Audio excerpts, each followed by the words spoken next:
Eu ainda estava com a gravata preta quando ouvi meu filho dizer ao telefone que eu era um inútil que não merecia nada do que minha esposa tinha construído ao longo de mais de 30 anos de trabalho duro, de sacrifício, de escolhas inteligentes feitas com as próprias mãos.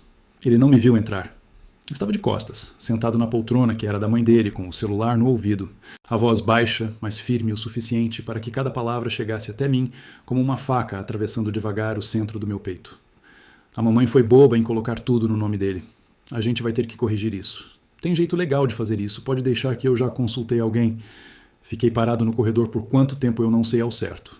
Pode ter sido 30 segundos, pode ter sido 5 minutos inteiros. O cheiro de flores do velório ainda estava impregnado na minha roupa, nas minhas mãos, no meu cabelo. Minha esposa tinha morrido havia menos de 6 horas. O corpo dela ainda estava sendo preparado no cemitério. E meu filho, o homem que eu havia criado, que eu havia colocado na escola desde os 4 anos de idade, que eu havia bancado durante a faculdade inteira, que eu havia ajudado a comprar o primeiro carro e o primeiro apartamento, já estava ao telefone planejando como tomar o que ela havia decidido deixar para mim. Planejando isso com a roupa de luto ainda no corpo, com a gravata preta ainda no pescoço, com a mãe ainda quente na memória. Se você está ouvindo isso agora, eu quero que você pare um segundo, feche os olhos e pense em como você se sentiria naquele corredor, com o cheiro de flores e de morte ainda na roupa, com o coração destroçado de luto, e ouvindo aquelas palavras saindo da boca do seu próprio filho. Porque o que veio depois disso foi uma guerra que eu nunca pedi, que eu nunca imaginei que precisaria lutar, mas que eu precisei enfrentar com absolutamente tudo que ainda me restava de força, de clareza e de dignidade. E eu vou te contar tudo, cada detalhe, cada conversa, cada documento, cada decisão que tomei, porque eu acredito que essa história precisa ser contada. Não por mim, mas por cada pai que está passando por algo parecido agora mesmo e não sabe que existe um caminho. Antes de eu continuar, me faz um favor agora mesmo. Escreve aqui embaixo de qual cidade você está ouvindo esse relato. Pode ser São Paulo, pode ser Manaus, pode ser Recife, pode ser uma cidade pequena lá no interior do Piauí ou no sertão da Bahia. Eu quero saber de onde você está, porque esse canal existe por causa de pessoas como você, que entendem que às vezes a família que mais machuca é exatamente a que a gente criou e amou com as próprias mãos durante a vida inteira. Se você ainda não se inscreveu no canal, se inscreve agora e ativa o sininho. Pode ser que a minha história seja exatamente o que alguém próximo a você precisa ouvir hoje. Um amigo, um vizinho, um irmão que está passando por algo parecido e não sabe por onde começar. Compartilha com essa pessoa. Às vezes uma história chega na hora certa e muda absolutamente tudo. Meu nome é Antônio. Tenho 68 anos de idade. Sou de Ribeirão Preto, interior de São Paulo, e passei os últimos 42 anos da minha vida trabalhando como engenheiro civil, construindo obras, construindo patrimônio e construindo uma família que eu acreditei, até aquela noite no corredor, ser a coisa mais sólida que eu já havia erguido na vida. Fui casado durante 38 anos com Maristela, a mulher mais determinada, mais inteligente e mais precavida que eu já tive o privilégio de conhecer em toda a minha existência. Ela morreu em março de 2025, de um câncer pancreático que ela lutou com uma coragem silenciosa e absolutamente inabalável durante quase 3 anos inteiros. E antes de morrer, ela fez uma série de coisas que eu só compreendi completamente depois que tudo aquilo aconteceu. Coisas que ela havia planejado com uma frieza estratégica que, quando eu finalmente entendi a extensão delas, me deixou sem fala por dias seguidos. Ela havia me protegido de um jeito que eu nem sabia que precisava ser protegido. E a história de como ela fez isso e de como eu defendi o que ela havia construído quando chegou a hora é o que eu vou te contar agora, com cada detalhe que ainda tenho gravado aqui dentro. Deixa eu te contar tudo desde o começo, porque essa história não começa no corredor daquela casa naquele dia de março. Ela começa 42 anos atrás, numa obra empoeirada no bairro Presidente Médici, aqui em Ribeirão Preto, quando eu era um engenheiro de 26 anos, sem um centavo no bolso, mas com uma quantidade absurda de sonhos na cabeça e energia no corpo. Eu cresci numa família humilde do bairro Ipiranga, aqui em Ribeirão Preto mesmo. Meu pai, seu Benedito, era pedreiro. Trabalhou na construção civil durante mais de 30 anos, com as mãos calejadas e as costas dobradas pelo peso de cargas que nenhum homem deveria carregar sozinho por tanto tempo. Minha mãe, Dona Conceição, trabalhava como costureira em casa, na máquina Singer antiga que ficava num cantinho da sala, e conseguia fazer milagres com aquela máquina. Éramos 4 irmãos, eu e mais 3. E a gente aprendeu desde cedo, de um jeito que entra na alma e nunca mais sai, que dinheiro não cai do céu e que trabalho honesto é a única moeda que ninguém consegue roubar de você. Aprendi isso vendo meu pai acordar todo dia antes do sol e voltar para casa, quando o sol já tinha ido embora. Aprendi isso vendo minha mãe costurar a luz do abajur depois que a gente já tinha dormido, para entregar no prazo do dia seguinte. Esses são ensinamentos que não vêm de escola, vêm de vida. Fiz o colegial no período noturno porque de dia eu ajudava meu pai nas obras nos finais de semana e nas férias escolares. Carregava balde de argamassa, misturava concreto, aprendia olhando os oficiais trabalharem. Meu pai nunca me pediu para fazer isso. Eu ia porque queria. Porque sabia que cada coisa que eu aprendesse com ele valeria mais do que qualquer coisa que eu aprendesse nos livros. E eu aprendia nos livros também, de noite, com a cabeça cansada, mas a vontade mais forte do que o cansaço. Tentei o vestibular para Engenharia Civil na Universidade de São Paulo, em Ribeirão Preto, por 3 anos, seguidos antes de passar. 3 anos. Na primeira tentativa, fiquei a 137 posições do corte. Na segunda, a 82. Na terceira, passei. Quando o resultado saiu, numa tarde de dezembro de 1975, meu pai estava no quintal lavando as ferramentas. Eu fui até ele com o papel na mão. Ele leu devagar, porque ler não era uma coisa fácil para ele, e depois levantou os olhos para mim. E chorou. Foi a primeira e única vez em toda a minha vida que vi meu pai chorar. Ele não disse nada, só colocou a mão grande e encardida no meu ombro e apertou por um tempo. Aquele aperto valeu mais do que qualquer palavra que ele pudesse ter dito. Me formei em Engenharia Civil em 1981 e fui trabalhar na Correia e Filhos, uma construtora de médio porte que fazia obras residenciais e comerciais pela região de Ribeirão Preto e arredores. Era um trabalho pesado, com muito campo, muito sol, muita poeira de obra, muito problema para resolver na hora sem ter como consultar ninguém. Mas eu gostava daquilo com uma honestidade que poucos trabalhos me deram. Tinha uma clareza no trabalho de engenharia que eu apreciava desde o começo. Você planeja com cuidado. Você calcula com precisão. Você executa com método. Você vê o resultado ficar de pé. Não tem ambiguidade nisso. A estrutura ou aguenta o que você projetou ou não aguenta. Não tem conversa, não tem negociação, não tem desculpa.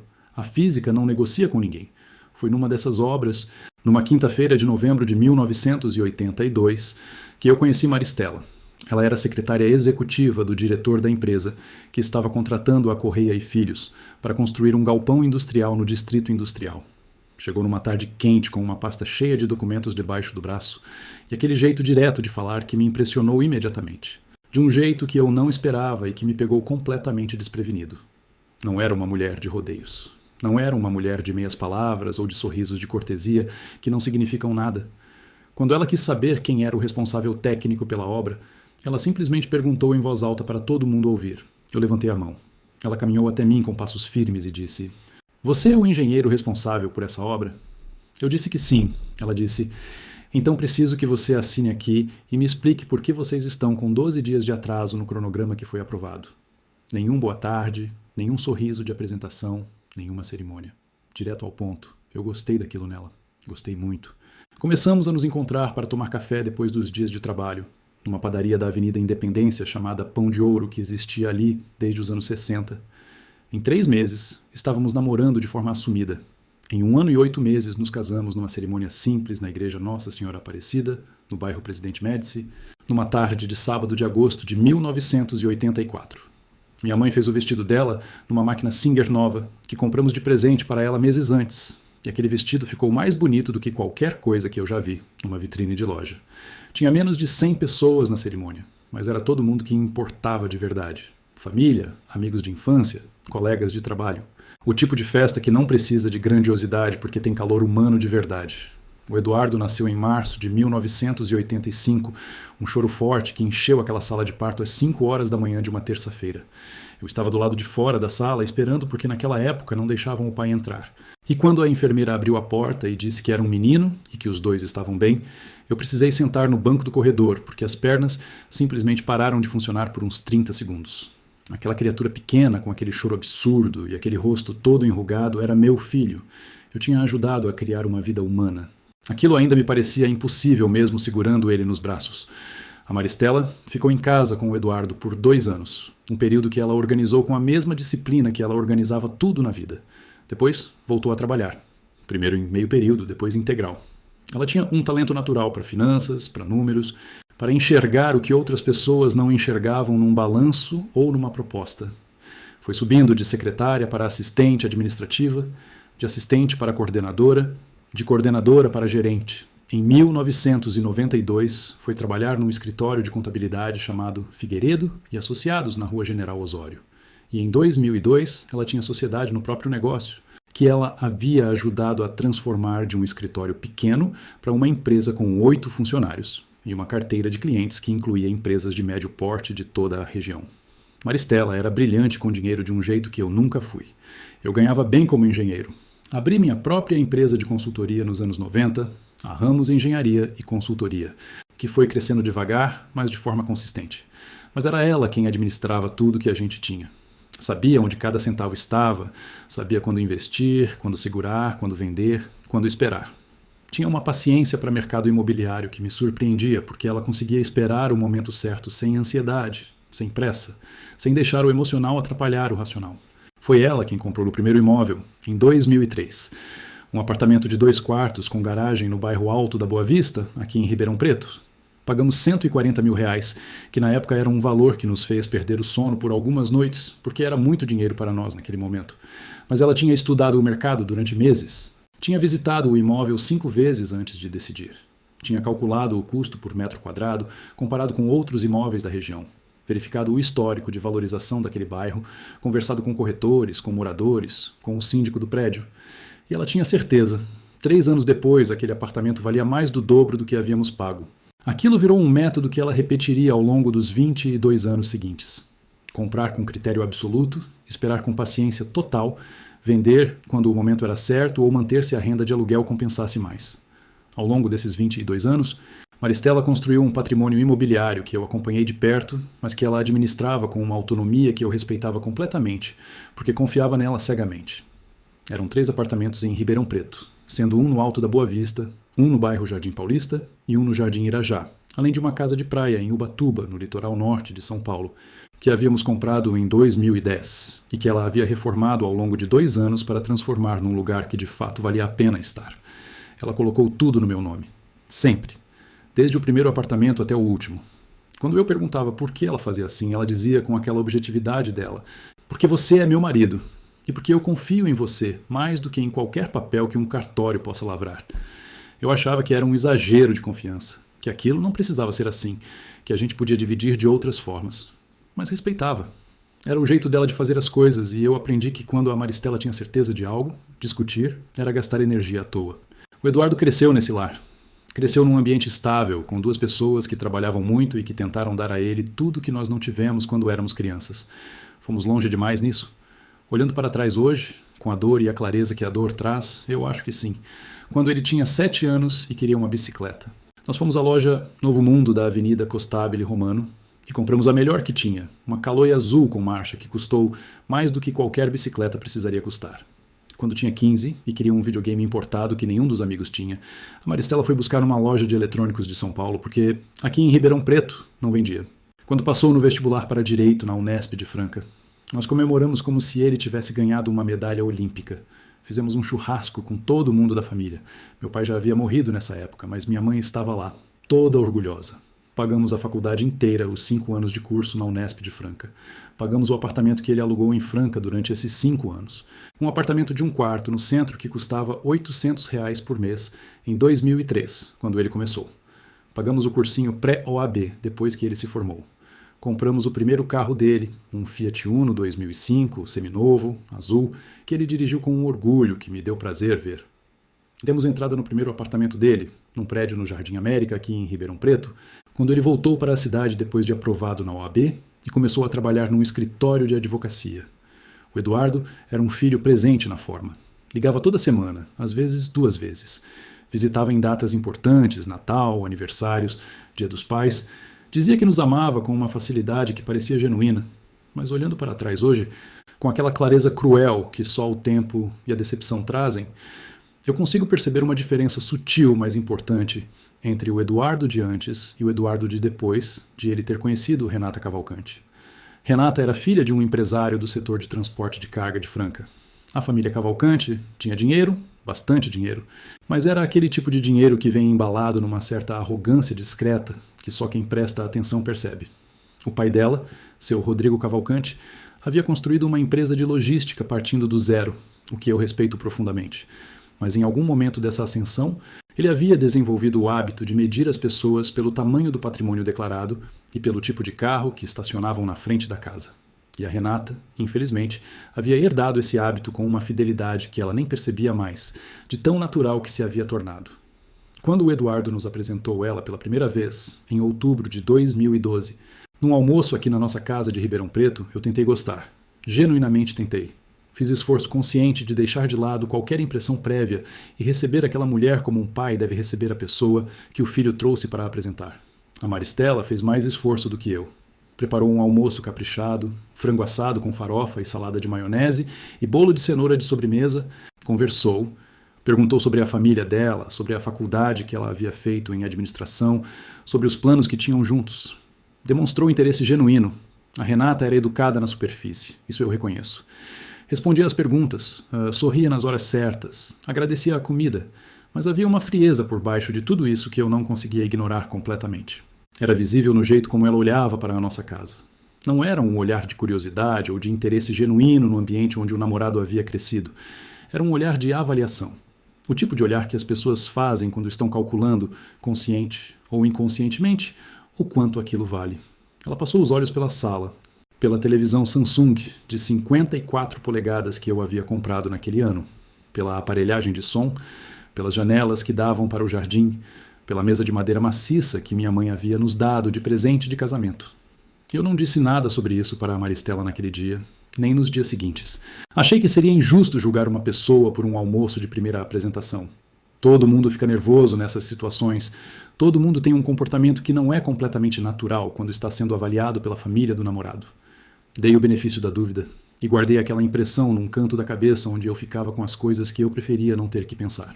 Eles se casaram em outubro de 2015, numa festa grande num salão de eventos no bairro Lagoinha, aqui em Ribeirão Preto. 220 convidados. Buffet com 4 opções de prato quente. Banda ao vivo que tocou até depois da meia-noite. Nós ajudamos a custear uma parte significativa disso. A Maristela ficou feliz porque queria ver o filho casado. Queria ver ele construindo uma vida própria e estável. Eu fui porque era minha obrigação e porque amava meu filho. Mas fiquei com um peso no estômago durante boa parte daquela festa, que eu não conseguia explicar direito para mim mesmo. Era uma daquelas coisas que você sente, mas não consegue articular em palavras.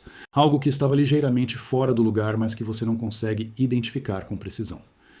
Nos primeiros anos de casamento, o Eduardo e a Renata ficaram morando no apartamento do Jardim América, que nós havíamos ajudado a comprar para ele antes do casamento.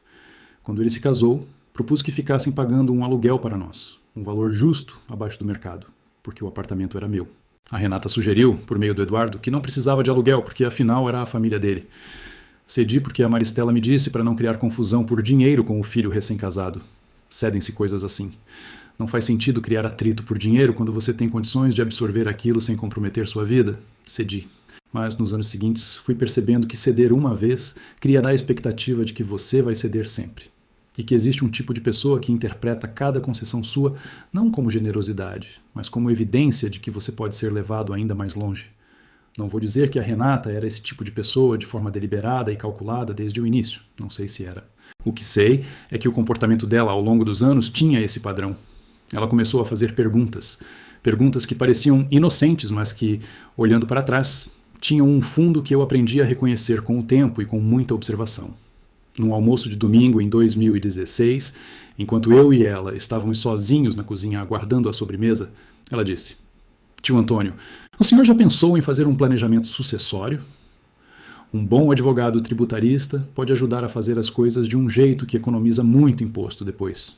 Eu respondi que estava bem cuidado com o meu advogado de confiança. Ela assentiu com aquele sorriso de quem arquiva a informação. Em 2017, numa visita em que a Maristela havia saído para ir ao supermercado e ficamos eu e ela na sala, a Renata disse: "Com o mercado imobiliário como está, vocês não pensaram em vender algum dos apartamentos e diversificar para fundos imobiliários? O rendimento pode ser muito maior." Em 2018, na mesa do jantar com todo mundo presente, ela comentou: "Eduardo me disse que vocês têm uma casa em Ubatuba. Que lugar bonito. Fica muito distante do centro da cidade. É fácil de alugar por temporada?" Como se a pergunta fosse sobre logística de viagem e não sobre o valor de mercado de um bem. A Maristela percebia essas coisas de um jeito que eu só conseguia perceber com metade da clareza que ela tinha. Ela tinha uma antena para comportamento humano que eu nunca desenvolvi no mesmo nível, provavelmente porque passava muito mais tempo observando pessoas em contextos profissionais, onde saber ler intenção era uma questão de sobrevivência nos negócios. Certa noite de 2018, depois de uma visita do Eduardo e da Renata, enquanto lavávamos a louça juntos na cozinha com o rádio ligado baixinho na prateleira, ela falou sem me olhar, olhando para o prato que estava enxaguando. Antônio, a Renata tem uma relação com o dinheiro que me preocupa. Eu concordei com a cabeça, mas disse que eram filhos, que a gente devia ter paciência, que talvez ela fosse só assim mesmo, que o jeito de criar dela era diferente do nosso. A Maristela ficou em silêncio por um tempo, enxagou mais 2 pratos e depois disse, sem dramatismo nenhum: paciência eu tenho. O que eu não tenho é ingenuidade. E não disse mais nada sobre o assunto naquele dia. Eu guardei aquela frase. Ela ficou num canto da memória onde eu colocava as coisas que não queria pensar, mas que sabia que teriam que ser pensadas um dia. Só não imaginava que esse dia chegaria do jeito que chegou. O diagnóstico de câncer de pâncreas veio em abril de 2022. Maristela tinha 64 anos. Ela havia ido ao médico por causa de uma dor persistente nas costas, que ela inicialmente atribuiu à tensão muscular. O clínico geral pediu exames de rotina, mais os de imagem, porque a dor tinha uma localização que o preocupava. Quando os resultados chegaram, ele a encaminhou imediatamente para o Dr. Henrique Vasconcelos, oncologista do Hospital das Clínicas de Ribeirão Preto, um dos melhores especialistas da região. O Dr. Henrique nos recebeu numa tarde de quinta-feira, num consultório pequeno com uma janela que dava para o jardim interno do hospital. Ele era um homem de uns 55 anos, cabelos grisalhos nas têmporas, com o jeito calmo e direto de quem já deu notícias difíceis incontáveis vezes, mas que aprendeu a fazê-lo com respeito genuíno pela pessoa que está recebendo. Ele nos explicou que o tumor estava no corpo do pâncreas, estágio 3, que havia opções de tratamento, mas que a perspectiva era séria e que precisávamos começar o protocolo o mais rápido possível. Eu segurei a mão da Maristela durante toda aquela consulta. Não larguei em nenhum momento. Ela não chorou, não vacilou. Fez perguntas técnicas e detalhadas sobre o protocolo de quimioterapia que seria usado, sobre os possíveis efeitos colaterais de cada medicamento, sobre o que esperar nas primeiras semanas de tratamento, sobre as taxas de resposta do tumor a esse tipo de protocolo, sobre quando saberiam se o tratamento estava funcionando. O Dr. Henrique respondeu a cada pergunta com paciência e precisão, e eu vi no rosto dele um respeito genuíno pela forma como ela estava encarando aquilo. Eu fui chorar no estacionamento do hospital depois que ela foi ao banheiro. Encostei no carro, coloquei as mãos no capô e chorei com aquele choro seco e doloroso que sai quando você tenta conter, mas não consegue mais conter. Durante os 3 anos que se seguiram, a Maristela lutou contra aquela doença com a mesma determinação metódica e silenciosa que ela havia lutado por tudo na vida. Fez quimioterapia em ciclos, com os enjoos e a exaustão e a perda do cabelo, que todo mundo que já viu alguém próximo passar por quimioterapia conhece. Fez radioterapia depois. Em novembro de 2023, passou por uma cirurgia longa e tecnicamente complexa que o Dr. Henrique havia proposto, depois de meses de tratamento clínico, reduzirem o tamanho do tumor. A cirurgia durou mais de 7 horas. Eu fiquei na sala de espera durante cada uma dessas horas, levantando, sentando, tomando café que eu não conseguia provar, olhando para o relógio, rezando de um jeito que eu não rezava desde criança. Houve momentos bons naqueles 3 anos, períodos em que ela respondia bem ao tratamento, em que a energia voltava parcialmente, em que nós conseguíamos ter dias que pareciam quase normais. Fomos até Ubatuba passar um final de semana em junho de 2023, um fim de semana que ela havia insistido em fazer, mesmo eu tendo medo de que fosse cansativo demais. Ela caminhou na beira da praia de manhã cedo, com a brisa batendo naquele lenço que ela usava depois que o cabelo havia caído. Sentou na varanda à noite, olhando para o mar. Dormiu mais do que o habitual, mas acordou descansada. Foi um bom fim de semana. Mas houve momentos muito difíceis também. Semanas em que ela não conseguia sair da cama por causa dos efeitos da quimioterapia. Dias em que a náusea era tão forte que ela não conseguia comer nada sólido. Noites em que a dor era grande demais para que qualquer posição fosse confortável, e eu ficava sentado ao lado dela na cama sem dormir, só presente. Aprendi a fazer sopas que ela conseguia comer mesmo nos dias mais difíceis. Sopa de mandioquinha com frango desfiado, que ela dizia ter um gosto que a lembrava da mãe dela. Aprendi a fazer o tipo de trança no cabelo que ela gostava antes de ele cair, porque ela havia me mostrado uma vez como fazer, e eu havia praticado até conseguir fazer mais ou menos direito. Aprendi a sentar ao lado dela em silêncio quando ela não queria conversa, só queria saber que não estava sozinha. O Eduardo visitava. Isso é verdade, mas visitar não é o mesmo que estar. E estar não é o mesmo que ficar. Ele vinha de Franca, onde morava com a Renata, nos fins de semana, em que a agenda permitia, segundo ele. Em 2022, veio 6 vezes durante o ano todo. Em 2023, com a mãe mais doente, veio 12 vezes. Em 2024, com a mãe no período mais crítico, veio 15 vezes. Eu guardei essas contas sem querer guardar, de um jeito que a memória faz quando você está anotando algo que sua razão ainda não quer admitir. A Renata vinha junto em algumas dessas visitas. Quando vinha, ficava no celular boa parte do tempo, ou conversava com o Eduardo num canto reservado enquanto eu ficava com a Maristela no quarto, ou se oferecia para buscar coisas no supermercado com uma generosidade que sempre sabia de longe para onde estava indo. A Maristela nunca falou mal da nora na minha frente. Nunca disse uma palavra de queixa sobre o comportamento dela. Era parte do jeito dela de ser. Ela não reclamava do que não podia mudar. Mas eu via. Via o jeito como a Maristela acompanhava a Renata com os olhos quando ela saía do quarto. Via o jeito como ela assentia devagar com a cabeça quando eu entrava depois que a Renata havia ido embora e não dizia nada. Houve uma noite em que eu a encontrei chorando devagar no corredor, de pé, com a mão na parede como se precisasse de apoio. Era tarde. Eu havia ido buscar água na cozinha e a encontrei ali. Eu me aproximei e coloquei a mão nas costas dela. Ela ficou em silêncio por um tempo antes de dizer, com a voz baixa e um pouco rouca: "Ele podia vir mais, Antônio. Ainda dá tempo de ele vir mais." Eu não soube o que responder. Não havia resposta certa para aquilo. Fiquei parado com a mão nas costas dela até ela ficar pronta para voltar para o quarto. No dia seguinte liguei para o Eduardo. Disse que a mãe estava sentindo falta, que ela estava num período difícil e que a presença dele fazia diferença real. Ele disse que estava com muito trabalho, que tinha um processo importante na fase final, que ia tentar encaixar uma visita assim que pudesse. Perguntei quando. Ele disse que talvez no fim do mês. O fim do mês passou. Ele veio 3 semanas depois. Eu não o culpei em voz alta. Não naquele momento. Havia uma parte de mim que ainda achava que as pessoas às vezes simplesmente ficam presas na vida e que isso não era necessariamente falta de amor. Que talvez o Eduardo estivesse sofrendo à distância de um jeito que eu não enxergava.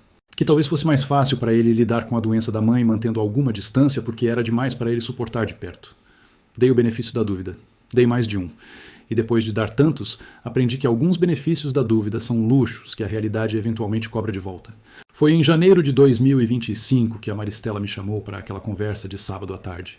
Estava em torno das 3 horas da tarde. Ela estava sentada na cadeira de balanço da varanda dos fundos, onde dava para ver o jardim que ela havia plantado ao longo de mais de 20 anos. Tomava um chá de erva cidreira com gengibre que o Dr. Henrique havia permitido porque ela dizia que ajudava com a náusea dos últimos dias do ciclo de quimioterapia. O sol estava inclinado e batia de lado nas folhas das plantas, aquela luz dourada de fim de tarde que ela sempre gostou. Eu me sentei na cadeira de vime ao lado dela.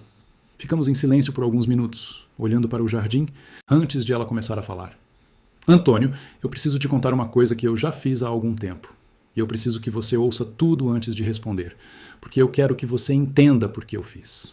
Ela me contou que ao longo dos últimos 2 anos, enquanto fazia o tratamento, e nas janelas de tempo em que se sentia com energia suficiente para trabalhar, ela havia trabalhado com o Dr. Cláudio Ferreira, o nosso advogado de família há mais de 20 anos, para reorganizar completamente a situação jurídica de todos os nossos bens.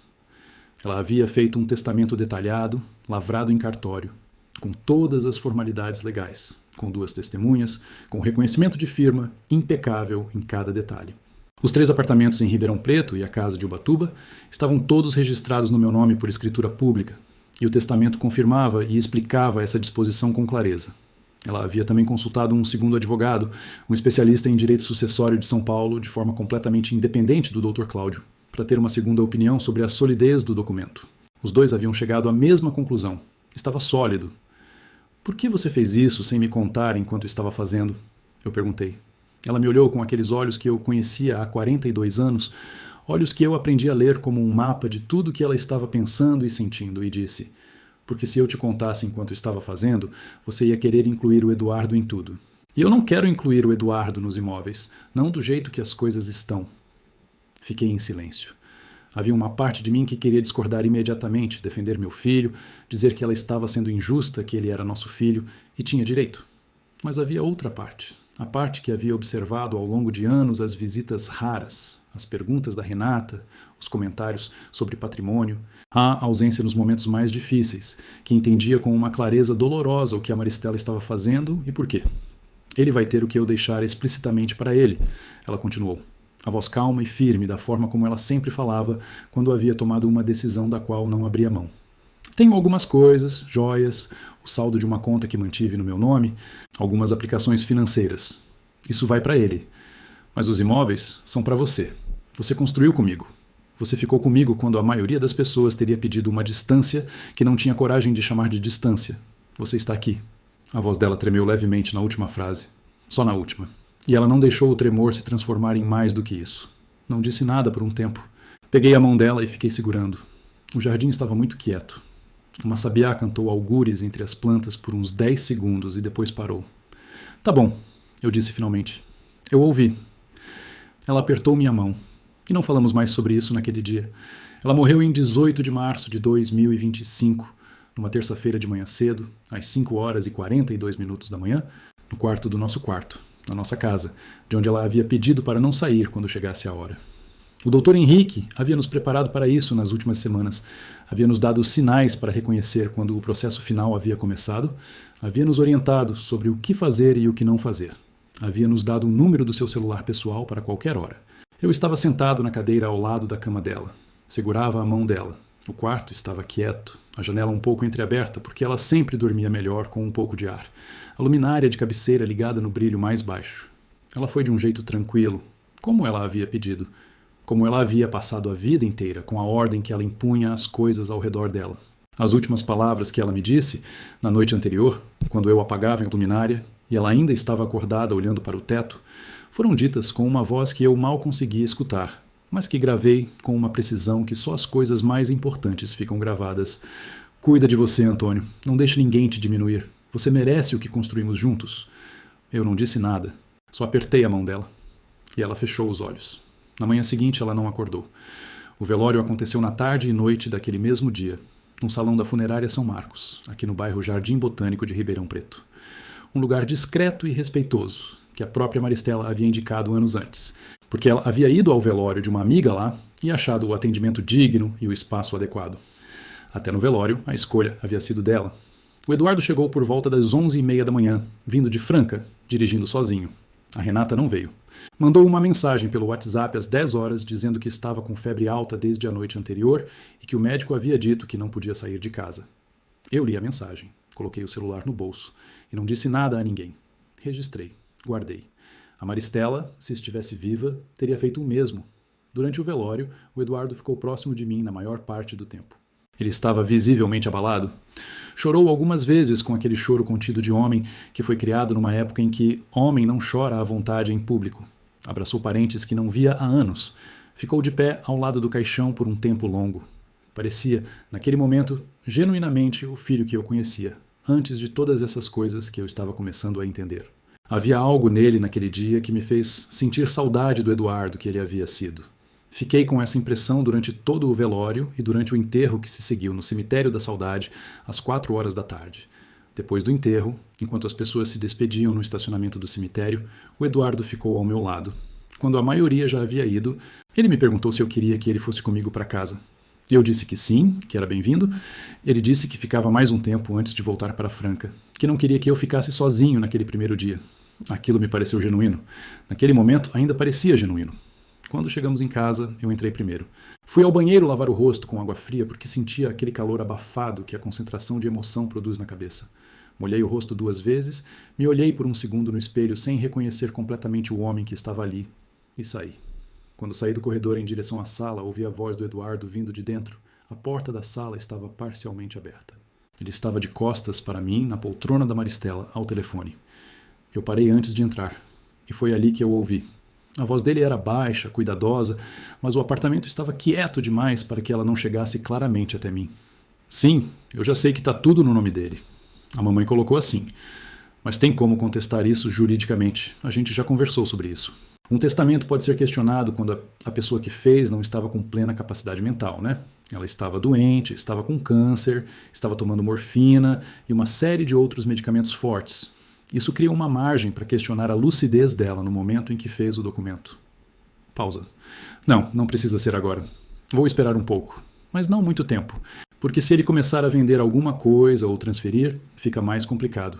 Só o Ubatuba deve estar valendo uns 2 milhões de reais, fora os 3 apartamentos aqui em Ribeirão, que juntos valem facilmente mais 1,5 milhão.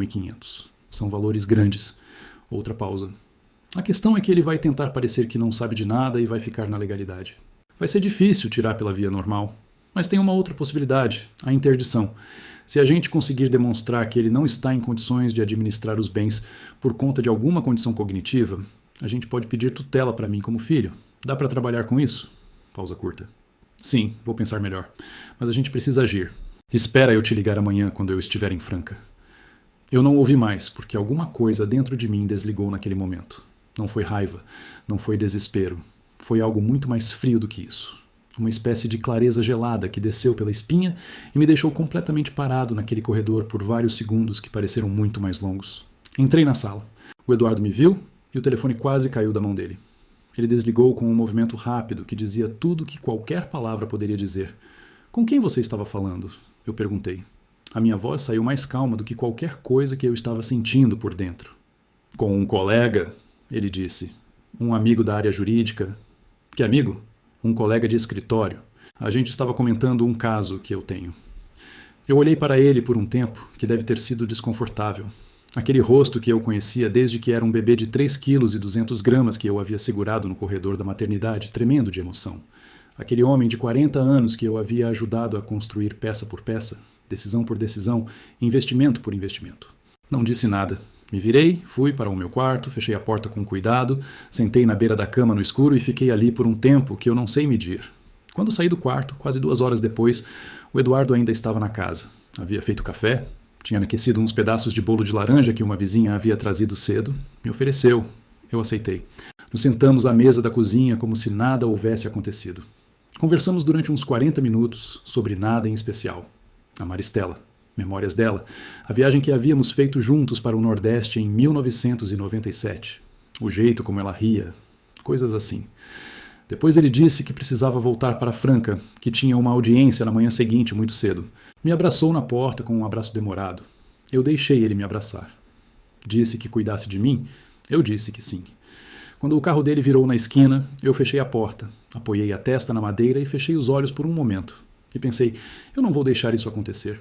Mas também não vou agir por impulso. A Maristela me preparou. Eu preciso ser tão metódico quanto ela foi. Na manhã seguinte, que era uma quarta-feira de março com um sol limpo que parecia ofensivo diante de tudo que eu estava sentindo, acordei às 6h30, fiz café, comi 2 torradas e liguei para o Dr. Cláudio Ferreira às 8 horas exatas. Ele atendeu na segunda chamada. Dr. Cláudio, preciso te contar o que aconteceu ontem à tarde depois do enterro. Tem 1 hora? Tenho todo o tempo que precisar. Antônio. Pode falar. Contei tudo o que havia ouvido, palavra por palavra, o que eu havia conseguido reter. O Dr. Cláudio ouviu em silêncio até o fim. Depois ficou quieto por alguns segundos antes de falar. Antônio, eu preciso que você venha aqui hoje. Me diz um horário. Às 14 horas serve? Perfeito. Te espero. O escritório do Dr. Cláudio Ferreira ficava na Avenida Presidente Vargas, no bairro Higienópolis. 3º andar de um prédio comercial cor de areia que existia ali desde os anos 80. Era um escritório de advocacia familiar, que ele havia herdado do pai e que mantinha naquele mesmo endereço há mais de 30 anos. Sóbrio, organizado, com aquele cheiro de papel e café que escritórios sérios sempre têm. O Dr. Cláudio era um homem de 61 anos, cabelos completamente brancos e bem cortados, óculos de aros finos, jeito calmo e preciso de falar, que transmitia competência sem precisar afirmar nada. Ele havia trabalhado com a Maristela nos últimos 2 anos preparando toda a documentação e a conhecia com uma profundidade profissional que ia além do que eu imaginava. Ele me recebeu sem secretária na sala, me pediu para sentar na cadeira à frente da mesa dele, me ofereceu café e então abriu uma pasta grossa que estava sobre a mesa. Explicou a situação com uma clareza que eu precisava muito naquele momento. O testamento da Maristela era juridicamente sólido como uma estrutura de concreto, armado bem calculada. Os imóveis estavam registrados no meu nome por escritura pública em cartório, com toda a regularidade. A tentativa de questionar a capacidade mental dela ao tempo do testamento era, sim, uma estratégia que existia no direito brasileiro, mas que encontraria obstáculos muito sérios nesse caso específico. E o motivo era que a Maristela havia pensado nisso. Ela havia, em novembro de 2024, apenas 4 meses antes de sua morte, obtido um laudo psiquiátrico emitido por um médico psiquiatra do Hospital das Clínicas de Ribeirão Preto, o Dr. Fábio Rezende, atestando em termos técnicos inequívocos a sua plena capacidade cognitiva, sua orientação completa em tempo e espaço, sua capacidade de compreender e avaliar as consequências de atos jurídicos e sua lucidez para tomar decisões de qualquer natureza. O laudo havia sido emitido em caráter formal, registrado, e o Dr. Cláudio tinha cópia. Ela havia pedido esse laudo especificamente por causa da possibilidade de contestação por incapacidade, Ela havia antecipado exatamente o argumento que o Eduardo estava usando ao telefone naquele corredor. Ela havia fechado essa porta antes de morrer. Sua esposa era uma mulher extraordinariamente precavida. O Dr. Cláudio disse com um respeito em voz que era completamente genuíno. Ela me perguntou especificamente sobre essa possibilidade de contestação. Queria saber como isso funcionava na prática. E quando eu expliquei que o laudo de capacidade seria o elemento mais forte de defesa, ela tomou a providência imediatamente. Fechei os olhos por um momento. A Maristela sabia, ela havia previsto, havia se blindado, havia me blindado, com uma antecedência e uma precisão que me deixavam sem palavras.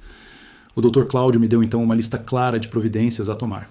Primeira providência: registrar formalmente o testamento e iniciar o processo de abertura do inventário o mais rápido possível, para que os bens ficassem sob proteção jurídica formal dentro do processo. Segunda: não mencionar ao Eduardo nem à Renata que eu havia ouvido a conversa ou que sabia das intenções deles. Manter aparência de normalidade absoluta enquanto os documentos eram processados. Terceira: contratar uma empresa de segurança patrimonial para monitorar os imóveis, especialmente a casa de Ubatuba, onde uma tentativa de acesso ou de alteração de qualquer tipo seria registrada. Quarta: iniciar um processo jurídico preventivo, para que qualquer tentativa de contestação do testamento fosse imediatamente notificada ao meu advogado com tempo hábil para a resposta. Saí daquele escritório às 17 horas com uma pasta de documentos debaixo do braço, e uma clareza que eu não sentia há meses. Havia uma dor enorme ainda. A saudade da Maristela era algo físico, concreto, que eu sentia especialmente de manhã quando acordava e o lado dela da cama estava vazio e frio. Mas havia também, por baixo dessa dor, uma determinação sólida que eu reconhecia de quando era jovem e enfrentava problemas de engenharia que pareciam maiores do que as soluções disponíveis. Eu havia aprendido nessa vida que todo problema, por mais complexo que pareça, tem uma estrutura. E que quando você entende a estrutura, você consegue trabalhar. Nos dias e semanas seguintes trabalhei em silêncio. Fui ao cartório do 12º ofício de Ribeirão Preto e dei entrada no processo de abertura do inventário.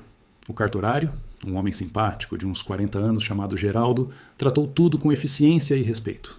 Fui ao Bradesco da Avenida 9 de Julho, onde eu e a Maristela tínhamos conta há 23 anos, e atualizei toda a documentação junto ao Rogério Andrade, o gerente de relacionamento que nos conhecia desde antes de o Eduardo se casar.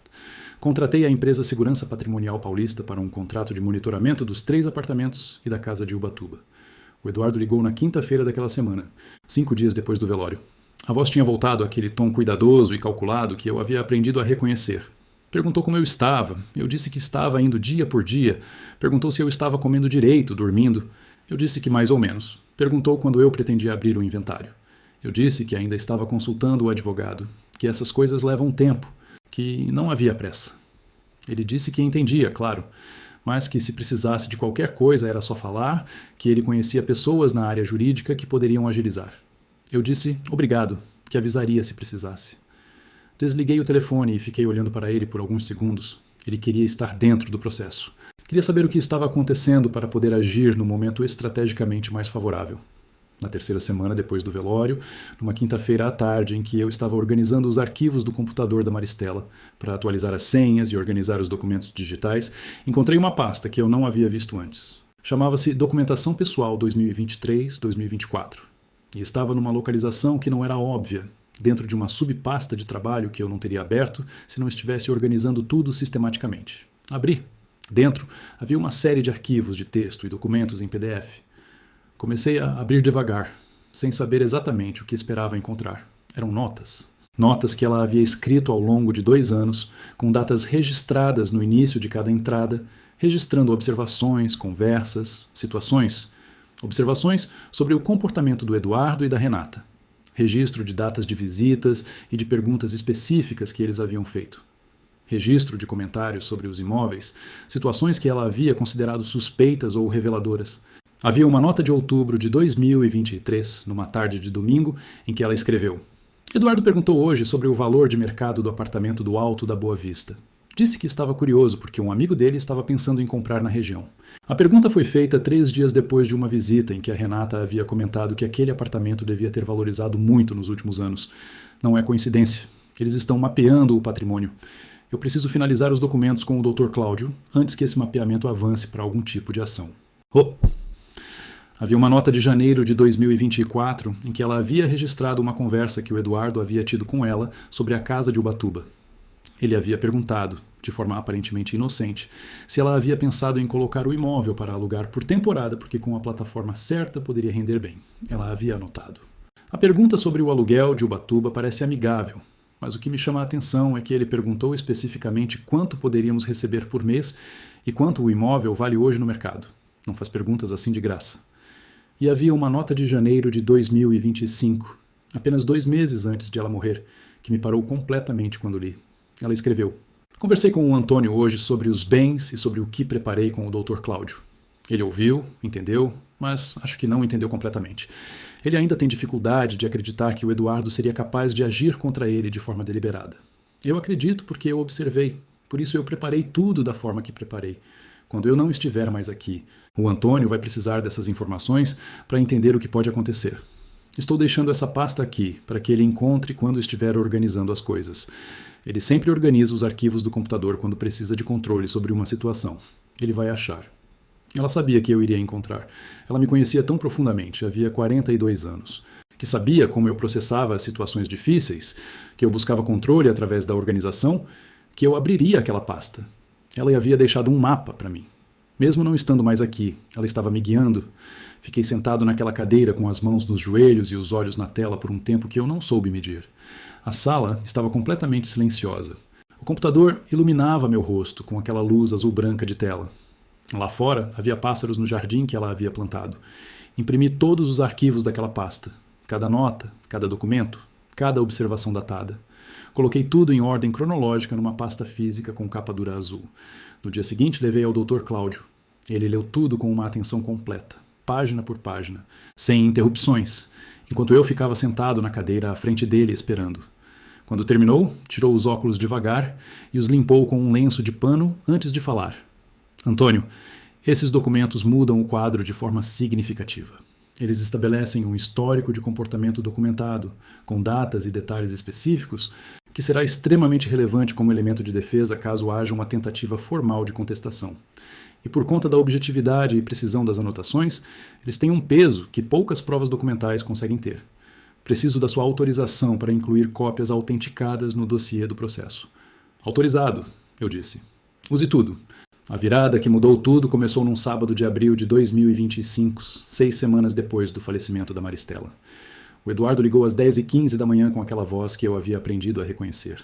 Formal demais, cuidadoso demais, com um cuidado que soava exatamente como o que era, calculado. Pai, a Renata e eu queríamos saber se podia passar aí hoje para almoçar. A gente está com saudade de você. Ficamos preocupados com você sozinho. Queria passar um tempo junto. Eu disse que poderia, que era bem-vindo, que ia fazer frango assado. Ele disse ótimo. Chegaram às 12h40. A Renata trazia uma garrafa de vinho tinto, miolo reserva, que ela entregou com um sorriso que eu havia aprendido ao longo de 10 anos a ler como um instrumento. Para o tio Antônio. Sei que foi um período muito pesado. Eu agradeci e coloquei a garrafa na bancada. Não disse que não bebia vinho tinto desde 2018 por conta da pressão arterial. Esse tipo de detalhe as pessoas percebem quando prestam atenção. A Renata claramente não prestava atenção nesse tipo de detalhe. Almoçamos, a conversa foi amena, cuidadosa, com aquele clima de pessoas que estão sendo educadas em torno de um assunto não dito. Perguntaram da minha saúde, dos meus planos, se eu estava dormindo bem, se havia alguém ajudando na casa. A Renata comentou que a febre havia passado rapidamente e que lamentava muito não ter conseguido ir ao velório. Eu disse que compreendia. Não disse mais nada. Foi na sobremesa, com o pudim de leite já na mesa, que o Eduardo entrou no assunto. Sempre na sobremesa. Era um padrão que eu havia percebido ao longo dos anos. A sobremesa é o momento em que as pessoas estão mais relaxadas, mais satisfeitas, mais propensas a ouvir e concordar com coisas que em outro momento custariam mais. Pai, a gente ficou conversando sobre a situação do inventário, dos imóveis, essas coisas. A gente sabe que a mamãe organizou tudo no seu nome, que foi a escolha dela, e a gente respeita. Mas pensando bem, a gente queria propor uma coisa simples. Pausa calculada para me dar tempo de perguntar o quê. Eu mastiguei um pedaço de pudim e esperei. Ele continuou. A gente queria sugerir que você colocasse a casa de Ubatuba em nome dos dois juntos, seu e meu. Como um reconhecimento de que eu sou filho dela também, de que eu faço parte dessa história. Não estou falando dos apartamentos, só de Ubatuba. A Renata estava olhando para a xícara de café com o ar mais estudado de quem está fingindo não estar ouvindo com toda a atenção. Coloquei o garfo na borda do prato devagar, antes de responder. Eduardo, Qualquer decisão sobre os imóveis precisa passar pelo meu advogado antes de eu fazer qualquer coisa. É o procedimento correto durante o processo de inventário. Você entende. Ele disse que entendia perfeitamente, é claro, que era só uma sugestão, sem pressa nenhuma. A Renata levantou os olhos da xícara e disse: Claro, tio Antônio, sem nenhuma pressão. A gente só queria deixar a ideia na mesa. Conversar sobre isso com calma quando o senhor estiver pronto. Foram embora às 3:30 da tarde. Liguei para o Dr. Cláudio antes de a tarde acabar. Contei a conversa. Ele disse que era exatamente o que havia esperado, que a fase seguinte seria de pressão gradual, pedidos que começariam pequenos e cresceriam em intensidade na medida em que eles percebessem que não havia resistência. Mas não há nenhuma brecha, Antônio, ele disse. O inventário está sendo processado corretamente, os documentos estão em ordem, o laudo está registrado, eles não têm por onde entrar juridicamente. Eu sei, eu disse, mas eu quero que eles descubram isso da forma mais clara possível. Quando você quiser dar esse passo, Antônio, me avisa. A gente faz isso de um jeito que não deixa dúvida. O momento veio 3 semanas depois. Em meados de maio de 2025, uma manhã de terça-feira com um calor seco e pesado que Ribeirão Preto tem nessa época do ano, chegou pelos Correios uma notificação extrajudicial. Envelope branco com o logo de um escritório de advocacia de Franca chamado Cavalcante e Mota Advogados Associados. O sobrenome Cavalcante não era coincidência. Era o escritório de um primo da Renata que havia se formado em direito anos antes. O documento questionava formalmente a validade do testamento da Maristela, alegando que ela havia estado sob influência de medicação pesada durante o período em que o documento foi lavrado, que essa medicação poderia ter comprometido sua capacidade de julgamento e que o testamento poderia ter sido feito sob influência indevida do cônjuge, ou seja, de mim. O documento pedia que eu concordasse com uma renegociação voluntária da divisão dos bens antes que uma ação judicial formal fosse proposta. Li o documento sentado à mesa da cozinha, com um café na mão. Li do começo ao fim, 2 vezes, devagar. Depois eu coloquei sobre a mesa com cuidado, peguei o telefone e liguei para o Dr. Cláudio. Chegou, eu disse. Eu fui notificado ao mesmo tempo, ele respondeu. Antônio, podemos nos reunir hoje à tarde? Pode preparar tudo, use tudo que temos. Laudo, notas, testemunhas, histórico completo. Eu quero que a resposta seja completa. O Dr. Cláudio preparou a resposta extrajudicial ao advogado do Eduardo ao longo de 3 dias. Era um documento de 47 páginas com 23 anexos. Respondia ponto por ponto cada alegação com documentação irrefutável. O laudo do Dr. Fábio Rezende atestando a plena capacidade cognitiva da Maristela em novembro de 2024. As declarações das 2 testemunhas do testamento, vizinhos que a conheciam há mais de 15 anos. A declaração do tabelião que havia lavrado o documento. O parecer do 2º advogado de São Paulo sobre a validade do testamento. E, ao final, como um elemento que ninguém esperava, as cópias autenticadas de todas as notas que a Maristela havia escrito ao longo de 2 anos documentando o comportamento do Eduardo e da Renata, com datas, com detalhes específicos, com a lucidez e a objetividade que eram a marca dela em tudo que fazia. Era a própria Maristela respondendo póstumamente a cada tentativa de apagar o que ela havia construído.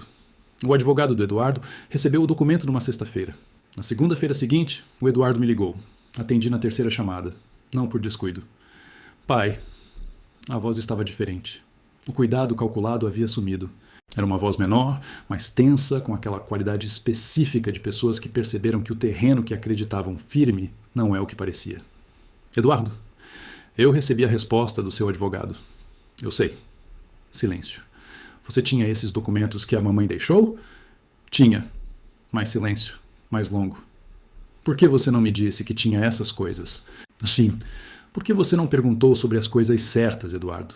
Você perguntou sobre imóveis. Não perguntou sobre o que a sua mãe pensava, sobre o que ela observou, sobre o que ela sentiu durante esses últimos anos. A pausa que se seguiu foi a mais longa de toda aquela conversa. Pai, eu não devia ter feito isso desse jeito. A Renata me convenceu de que a gente tinha direito, que era injusto, que... Eduardo? Minha voz saiu firme e baixa ao mesmo tempo, sem raiva, sem dramatismo. Eu não quero ouvir o nome da Renata nessa conversa. O que eu quero é que você entenda o que você fez. Você estava planejando contestar a vontade da sua mãe, no dia do velório dela.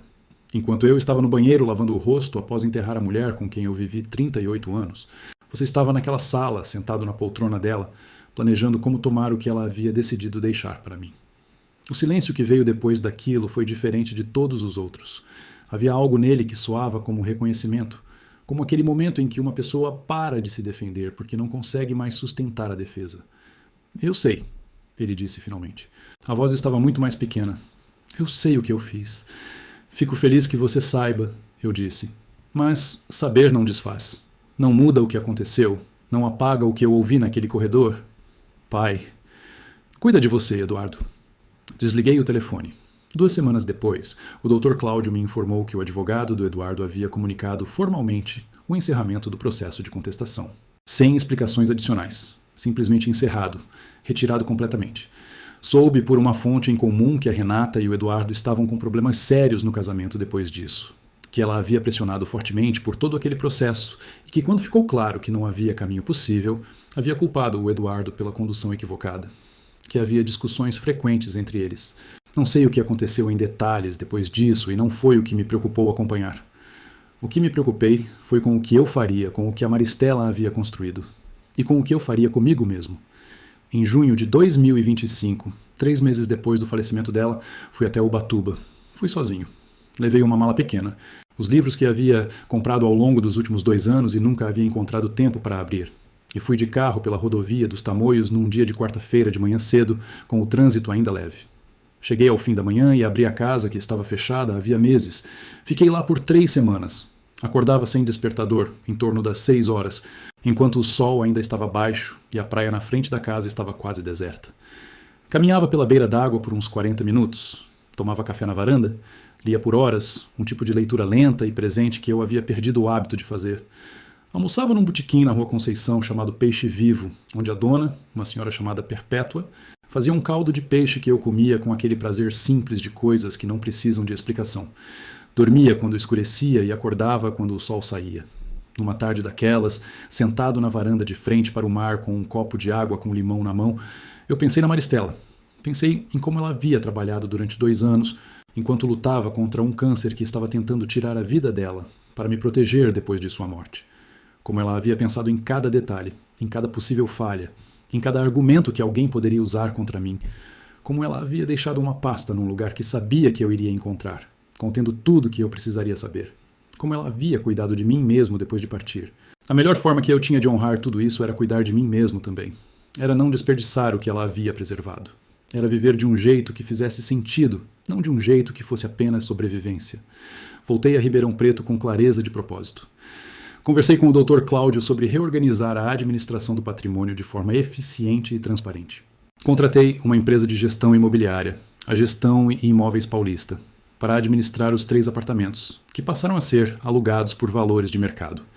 A renda gerada mensalmente era mais do que suficiente para cobrir todos os meus custos de vida com conforto, e ainda sobravam recursos para reinvestir. O Eduardo tentou me contatar algumas vezes nos meses seguintes. Atendi em 2 ocasiões. As conversas foram curtas, educadas, sem confronto adicional. Não houve grande cena de reconciliação, não houve dramaturgia de novela. Apenas 2 pessoas que precisavam descobrir se ainda havia algo que justificasse uma relação depois de tudo que havia acontecido. Eu não sei ainda a resposta para isso.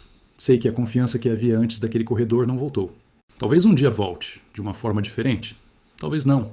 Essa é uma incerteza que aprendi a carregar sem que ela me defina. Há uma coisa que eu aprendi nesse processo inteiro, uma coisa que eu quero dividir com você que está ouvindo isso agora, especialmente se você é um pai que está passando por algo parecido ou que sente que pode estar caminhando nessa direção. A traição de um filho é diferente de qualquer outra traição que você pode sofrer na vida, porque você ajudou a criar aquela pessoa.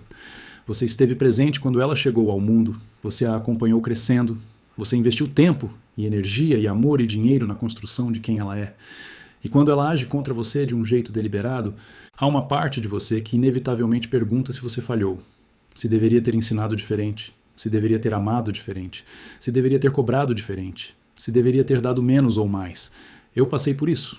Passei semanas revendo decisões, conversas, momentos, tentando encontrar o ponto exato em que as coisas poderiam ter tomado outro caminho se eu houvesse feito algo diferente. É um exercício que a dor impõe sobre a razão e que a razão eventualmente precisa interromper. Porque a verdade é que pessoas adultas fazem escolhas adultas. E essas escolhas são delas. Você pode ter sido o melhor pai que estava ao seu alcance ser dentro das suas limitações, dos seus recursos, da sua história, e ainda assim o seu filho pode ter escolhido um caminho que te decepciona profundamente. Isso não é a sua falha. Isso é a escolha dele. e você não é responsável por ela. O que você é responsável é por não deixar essa escolha dele destruir o que você construiu. Por não deixar que a dor da traição te consuma a ponto de você não conseguir mais enxergar o que ainda tem valor. Por cuidar do que você tem, do que você construiu, com o mesmo empenho que você colocou na construção. Por não ceder por cansaço o que você não quer ceder por convicção. A Maristela dizia que dignidade não é o que você tem, é o que você faz quando tentam tirar o que você tem. Eu tentei, com toda a força que me restava, honrar essa definição. Hoje estou bem, não da forma superficial e fácil de bem, não do jeito de quem finge que está bem, porque é mais simples do que admitir o contrário. Estou bem da forma que vem, depois de passar por algo muito difícil e descobrir que você sobreviveu, que você ainda está de pé, que ainda tem substância, ainda tem história, ainda tem coisas que valem ser vividas. Se você está ouvindo isso agora e reconhece alguma coisa da minha história na sua, seja você um pai, uma mãe, alguém que foi traído por quem amava e em quem confiava, eu quero que você saiba com absoluta clareza. O caminho existe. Não precisa ser vingança, não precisa ser raiva destrutiva, não precisa ser humilhação pública. Pode ser apenas clareza sobre o que aconteceu, documentação adequada, um profissional competente do seu lado e a determinação firme de não deixar que ninguém apague o que você construiu com décadas de trabalho e amor genuíno. A Maristela construiu com método, com inteligência e com amor. Eu defendi com método, com clareza e com a dor mais honesta que já senti na vida. E hoje, o que ficou é o que sempre foi meu. A minha própria vida inteira, com a dignidade que ela nunca deveria ter perdido. Antes de eu encerrar esse relato, preciso te pedir mais uma coisa. Se você chegou até aqui, se você ouviu essa história do começo ao fim, do velório ao corredor, as notas da Maristela ao advogado, a resposta que fechou tudo, você merece um abraço de verdade. Escreve aqui nos comentários de qual cidade você está assistindo agora mesmo. Pode ser Ribeirão Preto como eu, pode ser São Paulo, pode ser Fortaleza, Belém, Porto Alegre, Campo Grande, Cuiabá, uma cidade pequena no interior de Minas ou no sertão de Pernambuco. Eu leio cada comentário, cada um, não é figura de linguagem. Eu leio mesmo. Se essa história tocou em algo que você está vivendo, ou que alguém que você ama está vivendo agora, compartilha esse vídeo sem precisar de explicação. Às vezes a coisa certa chega na hora certa para a pessoa certa e muda a perspectiva de tudo. Se você conhece um pai que está sozinho, que foi tratado de forma injusta, que está sem saber como reagir, manda esse vídeo para ele. Pode ser que seja o começo de alguma coisa. Dá um like nesse vídeo se você acredita que dignidade vale mais do que qualquer imóvel, qualquer herança, qualquer valor que alguém possa colocar num papel. Se inscreve no canal e ativa o sininho porque tem muita história por vir ainda. Histórias de pessoas reais que enfrentaram situações que pareciam impossíveis e encontraram um caminho que não imaginavam que existia. Meu nome é Antônio, tenho 68 anos, sou de Ribeirão Preto, interior de São Paulo. Amei uma mulher extraordinária por 38 anos. Ela me ensinou, até o último momento dela, que cuidar de quem você ama inclui se preparar para protegê-lo mesmo quando você não estiver mais presente para fazer isso pessoalmente. Ela fez isso por mim, e eu faço isso por você hoje ao contar essa história. Um abraço de coração, de verdade, de pai para quem está aí do outro lado. Fique com Deus. Cuida de você. E não deixa ninguém te diminuir.